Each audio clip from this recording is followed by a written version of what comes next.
तो हेलो दोस्तों, मैं हूं आपका दोस्त और होस्ट सुनील और आप सुन रहे हैं सुनील हॉरर स्टोरी। कहानी को देखने से ज़्यादा सुनने में मज़ा आता है, तो अपनी हेडफोन लगा लीजिए दोस्तों। कहानी को शुरू करने वाले हैं, तो आप चैनल को सब्सक्राइब कर लें और अगर आपको कहानी अच्छी लगी तो लाइक कर देना। दोस्तों, आज की कहानी शॉर्ट है थोड़ी सी। एक आत्मा ने मेरा पीछा किया। दोस्तों, ये कहानी एक सच्ची घटना पर आधारित है। ये मुझे जयपुर से रवि ने भेजी है। तो दोस्तों, कहानी को शुरू करते हैं। रात के करीब 2:30 बज रहे होंगे। नाइट शिफ्ट करने के बाद मैं पैदल ही अपने ऑफिस से घर की ओर लौट रहा था। वाहन ना होने के कारण बीते पिछले 1 डेढ़ साल से महानगर की सुनी बेयावान और लंबी सड़कें हमसाया बनकर मेरे साथ चलती रहीं। बाप रे, इतनी लंबी सड़क और भूतिया सड़कें ख़त्म होने का नाम ही नहीं लेती, बस चलती रहती, रुकने का नाम ही नहीं लेती।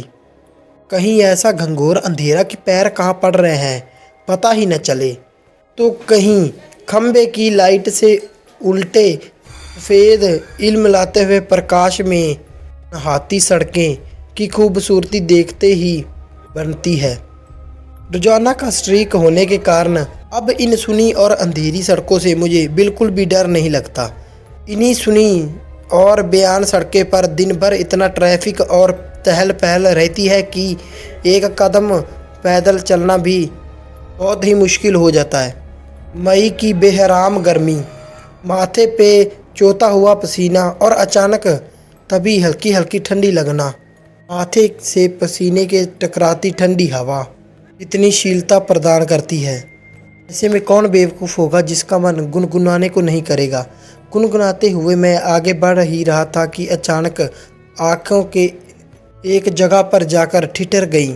सड़क के किनारे एक सभ्य सी महिला खड़ी थी और वो बिल्कुल साफ दिखाई दे रही थी। करीब 125 फीट की दूरी रही होगी। कंधे पर छोटा सा बैग लटका हुआ था, वहीं पैरों के पास भी एक ब्रीफकेस ज़मीन पर रखा हुआ था जो दिखाई बिल्कुल दे रहा था। सफ़ेद साड़ी में जिस तरीके से उसने अपना सिर उठा रखा था से तो वो किसी भले घर की ही गहनी लग रही थी। लेकिन इतनी रात गए, वो भी शहर से भीतर गुजरते हुए हाईवे पर, मुझे कुछ अजीब सा लगा। हो सकता है महिला का ससुराल वाले ने घर से निकाल दिया हो या फिर उसे बस में बिठा दिया हो और किसी कारण बस लेट होने पर महिला को देर रात यहाँ उतरना पड़ गया हो। शायद उसका घर यहीं कहीं आसपास ही होगा या फिर शायद सवारी ऑटो का इंतज़ार कर रही हो। लेकिन इतनी रात के रिक्शा कहाँ मिलेगा? शायद कोई घर का परिजन गाड़ी लेकर आ रहा होगा। शायद सोचते हुए मैं उसके बहुत ही करीब आ गया। नज़रों से नज़रें टकराई, लेकिन वो जरा भी नहीं झलकी। वो मेरी आंखों के बराबर ही देखती रही। भय का कोई नामो निशान तक नहीं था, वरना इतनी रात गई और अंधेरी रात में एक अकेली महिला कम से कम मुझ जैसे मवाली सरीके से इंसान को देखकर डर ही जाएगी। लेकिन वो तो मुझे लगातार घूरती रही, चेहरे पर ना कोई हाव ना कोई भाव। हाँ, होठों पर मुस्कुराहट बराबर जमी रही। मैं ही झुक गया। मुझे खुद को ही नज़रें हटानी पड़ी, कहीं ऐसा वैसी तो नहीं। फिर एकदम से मैंने नीचे सिर झटक दिया। होगी कोई, मुझे क्या लेना देना। मैं तेज़ी से कदमें आगे बढ़ाता गया। अचानक महिला को देखने के लिए मुझे तरस आ गया। अनजाने डर से मैंने शर्म के मारे फिर से पलटकर देखा। मैं जाने में क्या सोच बैठा। चलते चलते मैं दूसरी सड़क पर आ पहुंचा। अब तो सड़क पर महिला पूरी तरह निडर हो चुकी थी। कहीं वो कोई भूत प्रेत तो नहीं थी? थोड़ी देर पहले भला लगने वाला रास्ता अब मुझे खाने लगा था। जोर सा ट्रक उसके भीतर से गुजरा, वो उसके बीचों बीच से गुजर गया। मैं भागा। मैं जल्दी जल्दी अपने घर पहुंच जाना चाहता था। इसी तागे में मेरे में बहुत तेज़ी आ गई और मैं बड़े बड़े कदमों से आगे भागने लगा। करीब पौना किलोमीटर चला था कि अचानक मुंह से चीख निकल गई। वो महिला फिर से करीब 100 गज की दूरी से सड़क के किनारे बिल्कुल दोबारा उसी तरीके से खड़ी दिखाई दी, कंधे पर बैग और ज़मीन पर ब्रेव किस। ये अब यहाँ आ गई कि रास्ता है। ये मुझसे कब पैदल दौड़ती हुई आगे निकल गई। मेरा पूरा शरीर डर के पसीने के तरबतर हो गया था कि आज की रात आखिरी रात है मेरी। वो भूतिया औरत कुछ ही देर में मुझे चबा चबा कर खा जाएगी। मैं बेहाशा भागा, इतनी तेज कि पता ही नहीं चला कि मैं औरत कब पीछे छूट गई और मैं इतनी तेज भागा कि सीधे घर पर जाके ही रुका।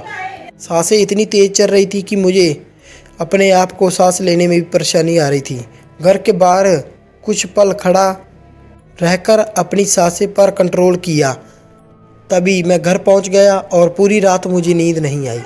अगले दिन शाम को करीब 5 बजे ऑफिस पहुंच गया। एक बुजुर्ग कर्मचारी को रात का सारा घटना सुना डाला। हंसते हुए बोला, चल, अरे कहीं भूतड़ खाने के पास की तो बात नहीं है। भूतड़ खाना? मैं भूतड़ खाना? हाँ, भूतड़ खाना, स्टॉल हाउस, हाँ, जहाँ जानवर काटते हैं। तभी बूढ़े व्यक्ति ने कहा, बेटा वो सड़क बहुत खतरनाक है, बहुत हादसे होते हैं वहाँ। तेज रास्ते की गाड़ियों ने बहुत सारे लोगों को कुचला है। सुना है कि कई साल पहले बस का इंतजार करती हुई एक औरत को भी रौंद दिया था। तुझे ही नहीं, बहुत सारे लोगों को वो दिखी है। लेकिन बेटा, भले औरत की रूह लगती है, कभी किसी को नुकसान नहीं पहुंचाती। मैं हैरान था और परेशान भी। अब कैसे निकलूंगा उस रास्ते से, रात को पैदल, और परेशान बहुत ज़्यादा था मैं। और एक आत्मा, औरत की रूह, मेरा आमना सामना हुआ है उस रूह से, वो भी भली औरत से। तो दोस्तों, उसके बाद मैं कभी नहीं गया उस रास्ते से। आज भी जब मैं वो बात सोचता हूँ तो मेरी रूह कांप जाती है। दोस्तों, ये एक सच्ची घटना थी, ये एक सच्चे आदमी के साथ घटी है। तो दोस्तों, कैसी लगी आपको ये कहानी? लाइक शेयर कमेंट करके ज़रूर बता देना और चैनल को सब्सक्राइब कर लेना। मिलते हैं इससे भी डरावनी और ख़तरनाक कहानी में, तब तक के लिए धन्यवाद।